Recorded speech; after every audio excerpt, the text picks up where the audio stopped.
আসসালামু আলাইকুম। আজকে নর্টন ইকুইভ্যালেন্স সার্কিটের একটা ম্যাথ সমাধান করব। এটা আমাদের ডিসি সার্কিটের 101 নাম্বার ক্লাস। আমরা এখানে একটা ডিপেন্ডেন্ট সোর্সের ম্যাথ করব আজকে। এটা একটু অ্যাডভান্স লেভেলের ম্যাথ। যারা ডিপেন্ডেন্ট সোর্সের ম্যাথ করেন নাই, ওইগুলা করার পরে এটা করবেন। অথবা আমি এখানে আপনাদেরকে দেখাবো কিভাবে এটা ম্যাথটা সমাধান করতে হয়।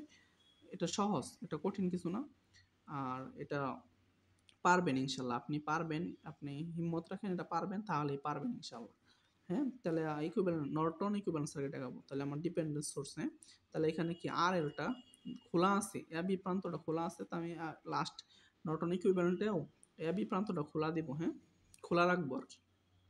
তাহলে দেখেন একটা ডিপেন্ডেন্ট সোর্স আছে, এটা দেখেন প্লাস মাইনাস দেওয়া আছে, হ্যাঁ, আর মাঝখানে যদি তীর চিহ্ন ব্যতীত প্লাস মাইনাস দেওয়া থাকে তাহলে বুঝবেন এটা এটা ভোল্টেজ, এটা কার উপর নির্ভর করছে, ভোল্টেজ ডিপেন্ডেন্ট ভোল্টেজ সোর্স, হ্যাঁ, বিএক্স এর উপর নির্ভর করছে। অর্থাৎ এই রেজিস্টরে যে ভোল্টেজটা ড্রপ হবে, এই ভোল্টেজটা সাথে যদি 2 গুণ দেন তাহলে এই সোর্সের মান পাবেন আর কি, হ্যাঁ। তার মানে এটা কি ভোল্টেজ ডিপেন্ডেন্ট ভোল্টেজ সোর্স। আর তীর চিহ্ন থাকলে হয়তো কারেন্ট সোর্স, হ্যাঁ। এটা ভোল্টেজ সোর্সই ডিপেন্ড করছে ভোল্টেজের উপরে। তাহলে আমি যদি প্রথমে আর নর্টন বের করি, হ্যাঁ, তাহলে আমাদের যদি ডিপেন্ডেন্ট সোর্স না থাকতো তাহলে কি করতাম, আমরা ভোল্টেজ সোর্সগুলো শর্ট করে দিতাম, কারেন্ট সোর্সগুলো ওপেন করে দিতাম। কিন্তু যদি কোনো ডিপেন্ডেন্ট সোর্স থাকে, হ্যাঁ, তাহলে দেখেন এই সোর্সটাই তো অন্য একটা সোর্সের উপর নির্ভরশীল। এই জন্য একটা সোর্স এক্সট্রা দেওয়া লাগে, যেখানে আমরা যেই প্রান্তে, হ্যাঁ, যেই প্রান্তে কি করি আমরা এই আর নর্টন বের করবো, ওই প্রান্তে একটা হয়তো বা কারেন্ট সোর্স দেবো, হয়তো বা ভোল্টেজ সোর্স দেবো, যে কোনো একটা সোর্স দিব আর কি, হ্যাঁ, যে কোনো একটা দিবেন, হবে, সমস্যা নাই। আমরা এখানে কারেন্ট সোর্স ধরলাম, আর এটার মানে 1 ধরতে পারেন, 2 ধরতে পারেন, 100 অ্যাম্পিয়ার ধরতে পারেন, 1000 অ্যাম্পিয়ার ধরতে পারেন, সমস্যা নেই। এটা যে 1 অ্যাম্পিয়ার ধরতে হবে এটা কোনো সমস্যা, এটা কোনো ফিক্সড না, আপনার ইচ্ছা মতো ধরবেন।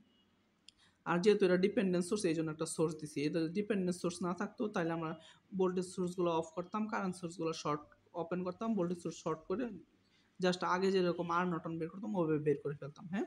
এখন দেখেন এই প্রান্তে যে আমি যেই প্রান্তে আর নর্টন বের করবো, এখানে একটা কারেন্ট ধরছি, হ্যাঁ, তাহলে এখানে কারেন্ট ধরছি, এই জায়গায় যদি একটা ভোল্টেজ পান, হ্যাঁ, তাহলে ভোল্টেজ পাইলেন, কারেন্ট পাইলেন, তখন কি আর নর্টন বের করা যাবে না? R equal to V by I না? তাহলে দেখেন আই পাইছি, বি দরকার আমার, হ্যাঁ, এই যে এই 2 পয়েন্টের বি।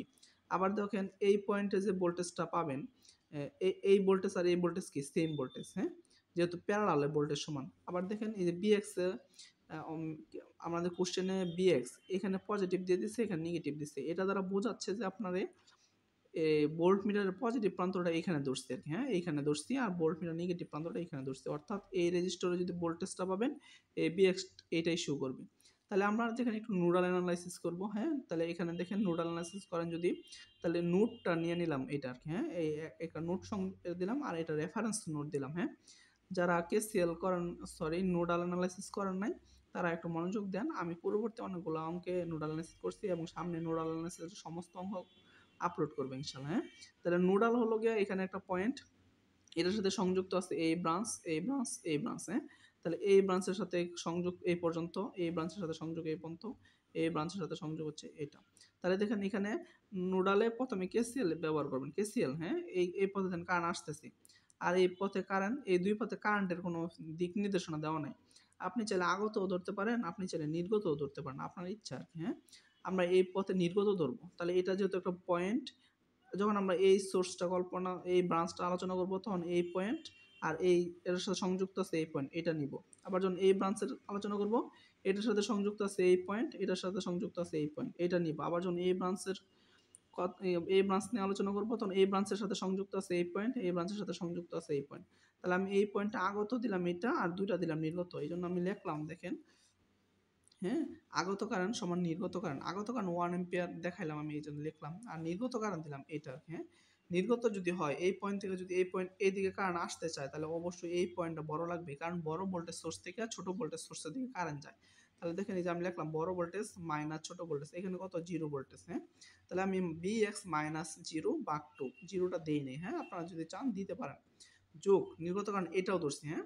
তাহলে দেখেন এই পয়েন্টটা বড়, যেহেতু আপনি এদিকে ধরছেন কারেন্ট, তাহলে এই পয়েন্টটা বড়, আর এই পয়েন্টটা হবে কি ছোট, তাহলে আর মাঝখানে দেখেন একটা পয়েন্ট আছে, মাঝখানে একটা সোর্স আছে প্লাস, তাহলে এটার প্রেশারটা কোন দিকে, এদিকে না, যেহেতু প্লাস এদিকে কারেন্ট বের হবে। তাহলে দেখেন এই প্রেশারের সোর্সটাও, এই পয়েন্টের ভোল্টেজটার সোর্সের প্রেসার এইদিকে, আবার এটারও এইদিকে সেম একই পয়েন্ট একই দিকে, এই জন্য যোগ হয়ে যাবে। হ্যাঁ, তাহলে দেখেন এই জন্য বিএক্স প্লাস 2bx, হ্যাঁ যোগ দিয়ে দিছি যেহেতু একই দিকে কারেন্টের মান কারেন্ট যাবে। আর এটা হচ্ছে অপোজিট -0, আপনি দিলেও পারেন না দিলেও পারেন, অসুবিধা নেই। আর বাক মধ্যবর্তী রেজিস্টর এই ব্রাঞ্চের কত আছে দেখেন 6, এই জন্য 6 দিছি। তাহলে আপনি এটা ক্যালকুলেশন করে নেবেন ক্যালকুলেটরের মাধ্যমে, সহজ, তাহলে সহজ হয়ে যাবে। বিএক্স সমান সমান 1 ভোল্ট। হ্যাঁ, তাহলে দেখেন আমরা এখানে ভোল্টেজ পাই গেছি। এই বিএক্স পাওয়া মানে কোনটা বলছিলাম না, এই রেজিস্টরের ভোল্টেজ। আর এই রেজিস্টরটা কি, এই রেজিস্টরটা না, তাহলে এখানে যে ভোল্টেজটা পাবেন এই ভোল্টেজটা কোনটা, এই ভোল্টেজ। হ্যাঁ, তাহলে এখানেও ভোল্টেজ পাই গেছি। তাহলে আর এন বি বাই আই না, তাহলে আমি লিখছি দেখেন আর এন, এখানে লিখছি আর এন সমান বি বাই আই। বি মানে বিএক্স আর আই মানে 1 এম্পিয়ার, তাহলে 1/1 1 ওহম। হ্যাঁ, এটা হলো আমার কি আপনার আর নর্টন। এখন আমি আই নর্টন বের করবো। হ্যাঁ, আই নর্টনের জন্য কি হবে, এ বি প্রান্তটা কি হয়ে যাবে, শর্ট হয়ে যাবে। হ্যাঁ, দেখেন কোনো রেজিস্টরে আড়াআড়িতে যে শর্ট পয়েন্ট থাকে এটা আমি আগে বলেছি আপনাদেরকে।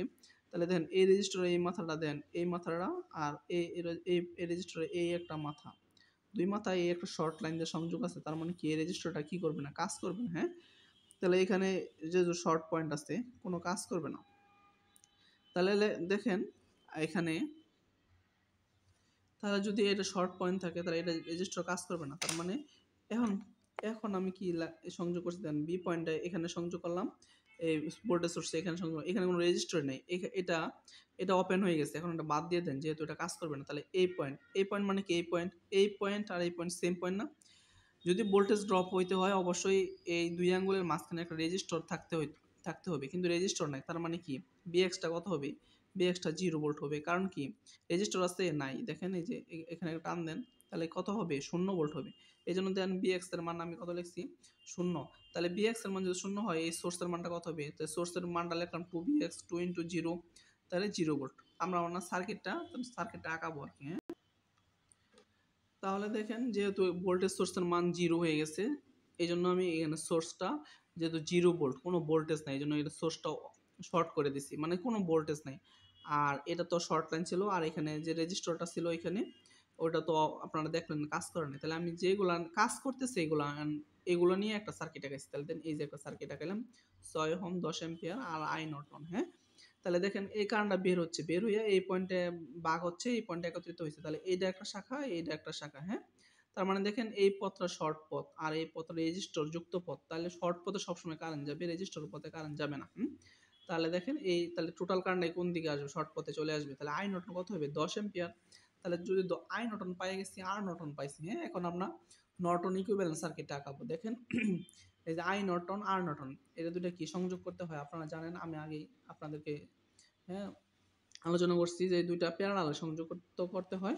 আর এ বি পয়েন্টটা আগেই খোলা ছিল, এই জন্য লোড রেজিস্টর নয়, আমরা এখানে দেই নাই। এটা আমাদের অঙ্কে বের করতে বলছিল, আমরা এটা বের করলাম। আর যারা আমার চ্যানেলে নতুন তারা আমার চ্যানেলটা সাবস্ক্রাইব করবেন। আর যারা এটা আমার প্রথম ক্লাস দেখতেছেন, পরবর্তীতে অনেক ক্লাস আছে, আপনারা ওইগুলা দেখতে পারেন। আর ফেসবুকে আপনাদের বন্ধুদের সাথে শেয়ার করবেন, আর লাইক কমেন্ট শেয়ার করবেন ইনশাআল্লাহ। আর কোনো সমস্যা হলে এটা আমার হোয়াটসঅ্যাপ নাম্বার, আপনারা হোয়াটসঅ্যাপ নাম্বারে নক দিতে পারেন। আসসালামু আলাইকুম।